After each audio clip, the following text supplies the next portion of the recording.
অক্সফোর্ডের গবেষকরা বিশ্লেষণ করে জানাচ্ছেন 2100 সালের মধ্যেই ফেসবুকে অন্তত 1.4 বিলিয়ন সদস্য মারা যাবে। এমন প্রেক্ষাপটে 2070 সালের মধ্যেই ফেসবুকের মৃতের সংখ্যা ছাড়িয়ে যেতে পারে জীবিত ব্যবহারকারীর সংখ্যাকে, এবং বিশ্বের সর্ববৃহৎ সামাজিক যোগাযোগ মাধ্যমটি ব্যবহারকারী যদি বর্তমান হারে বৃদ্ধি পেতে থাকে, তাহলে এই শতক শেষ হওয়ার আগেই মৃত ব্যবহারকারীর সংখ্যা এমনকি 4.9 বিলিয়নও হতে পারে।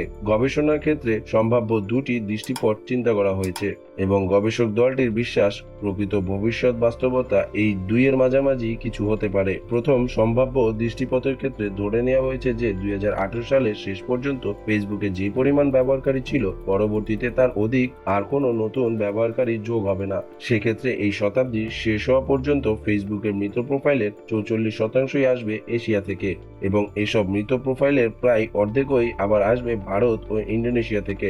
2100 সাল নাগাদ এই দুই দেশ থেকেই ফেসবুকে সৃষ্টি হবে 279 মিলিয়নেরও মতো মৃত প্রোফাইল। দ্বিতীয় সম্ভাব্য দৃষ্টিপথে ধরে নেওয়া হচ্ছে যে প্রতি বছর বিশ্বব্যাপী ফেসবুকের ব্যবহারকারী বৃদ্ধির হার যেমন 13%, প্রতিটি বাজার পরিপূর্ণ অবস্থায় পৌঁছানোর আগে পর্যন্ত এই হারই বিদ্যমান থাকবে।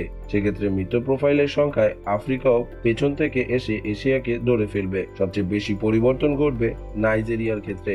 2100 সাল নাগাদ মোট মৃত প্রোফাইলের 6%-রই ঠিকানা হবে আফ্রিকার এই দেশটি। অপরদিকে ফেসবুকে পশ্চিমা বিশ্বের মৃত প্রোফাইলের প্রতিনিধিত্বকারী সংখ্যাটি এশিয়া ও আফ্রিকার তুলনায় হবে খুবই নগণ্য।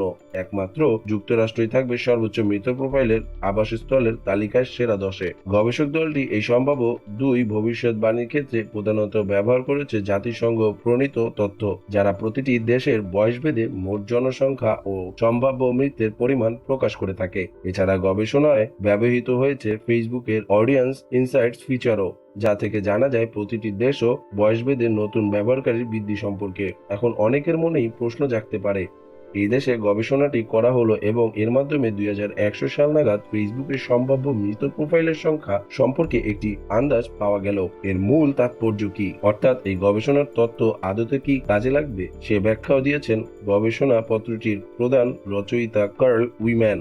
এই পরিসংখ্যানগুলো জন্ম দেয় নতুন এবং কঠিন কিছু প্রশ্নের। তা হলো, মৃত প্রোফাইলগুলোতে থাকা ডেটা ব্যবহারের অধিকার কার হাতে থাকবে, এবং তা ব্যবহারের ক্ষেত্রে মৃতের পরিবার ও বন্ধুদের স্বার্থের কথা আমলে নেওয়া হবে কিনা।